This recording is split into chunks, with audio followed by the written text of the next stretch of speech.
Good evening प्यारे बच्चों। Hindi class में फिर से आप सभी का स्वागत है। जैसे कि आप सभी के एग्ज़ाम अभी फिनिश हो चुके हैं, ख़त्म हो चुके हैं, तो मुझे आशा है, पूरी उम्मीद है कि आप सभी के एग्ज़ाम बहुत अच्छे से हुए होंगे।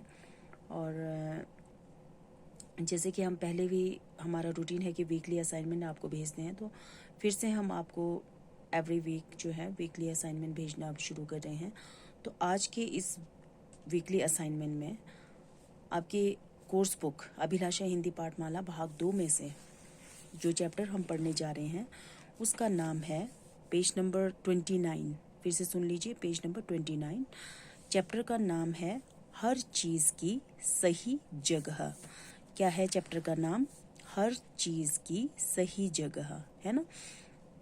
जैसे कि आपको चैप्टर के नाम से ही पता चल रहा है कि हर चीज़ की, ठीक है, कोई भी चीज़ है उसकी एक अपनी जगह होती है, यानी कि उसको हर कहीं आप फैला करके रख दो, हर कहीं आप फेंक दो, ठीक है। तो हमारे घर में बहुत सारी चीज़ें होती है जिसको हमें कहाँ पर क्या रखना है। बुक्स है तो बुक शेल्फ में रखनी है, अपने बैग में रखना है, ठीक है। तो इसी तरह से जो है सामान है, किचन का सामान है, बर्तन है तो उसको किचन में रखना है, किचन में भी उसको प्रॉपर जगह पे रखना है। कप्स कहाँ पे रखने हैं, आपको प्लेट्स कहाँ रखने हैं, ठीक है, ट्रे कहाँ रखना है, ये चीज़ें आपको पता होनी चाहिए। और आप स्कूल से जाते हैं तो स्कूल के बाद आपको यूनिफॉर्म खोल करके कैसे रखना है, इन सब की चीज़, इन सभी के बारे में आपको पता होना चाहिए, है ना। वैसे आप सबको पता तो है ही है कि हर चीज़ की सही जगह होती है ना। आप भी तो अपनी चीज़ें जो है सही सही जगह पे रखते हो ना। तो आज हम पढ़ते हैं इस लेसन में कि हर चीज़ की सही जगह, कौन सी चीज़ को हमें कहाँ पर रखना है। तो उससे रिलेटेड यहाँ पर एक बहुत ही जो है एक कहानी के द्वारा, ठीक है, एक कहानी के रूप में इस लेसन को बताया है। तो देखिए यहाँ पर बेचारी नीति परेशान थी, ठीक है। यहाँ पर एक छोटी सी बच्ची का नाम है नीति। नीति एक छोटी सी लड़की का नाम है। यहाँ पे पिक्चर में आप देख रहे हो ना, नीति। बेचारी नीति परेशान थी। स्कूल जाने का समय हो गया था पर उसे अपने जूते नहीं मिल रहे थे। क्या होता है, कभी आपके साथ भी बहुत बार हुआ होगा, आप स्कूल के लिए तैयार हो रहे हैं, टाइम हो रहा है, बस आने का टाइम हो रहा है, और क्या होता है कि आपको स्कूल यूनिफॉर्म नहीं मिलते हैं, कभी आपको जूते नहीं मिलते हैं, कभी आपके स्कूल बुक्स नहीं मिलते हैं, कभी आपको ज्योमेट्री बॉक्स या वाटर बॉटल जो भी है, आपको कुछ सामान आपको नहीं मिल पाते हैं। तो इसी तरह से जो नीति थी ना, उस दिन वो काफ़ी क्या थी, परेशान थी, उदास थी, ठीक है, वो काफ़ी अपसेट थी। क्यों? उसकी परेशानी का रीज़न क्या था? स्कूल जाने का समय हो गया था, टाइम हो गया था स्कूल जाने का, लेकिन उसे अपने जूते नहीं मिल रहे थे, जो स्कूल के लिए यूनिफॉर्म शू थे वो नहीं मिल रहे थे उसे।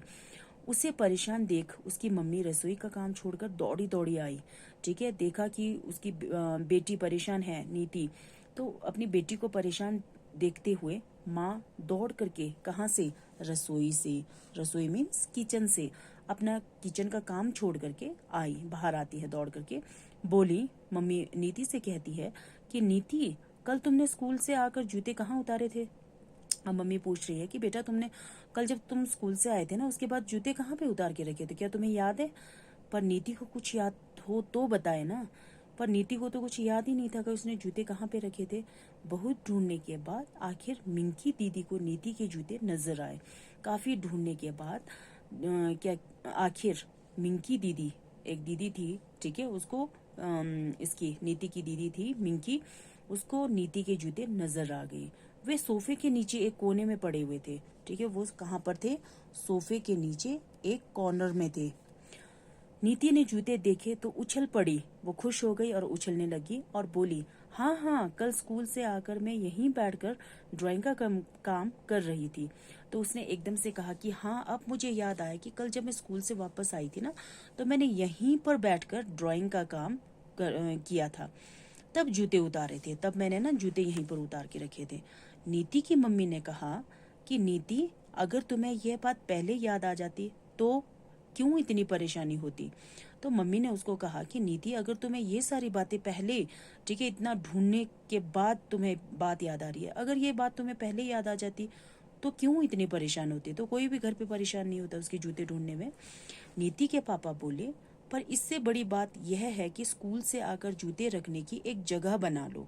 पापा ने कहा कि कल से तुम्हें परेशानी ना हो, इसके लिए क्या करना है कि बड़ी बात तो यह है कि स्कूल से आकर जैसे ही आप अपने शू उतारोगे तो उसके बाद जूते रखने की एक जगह बना लो, फिर कल से वहीं पर रखना, दोबारा आपको परेशानी नहीं होगी। बस वे फिर कभी खोएंगे ही नहीं।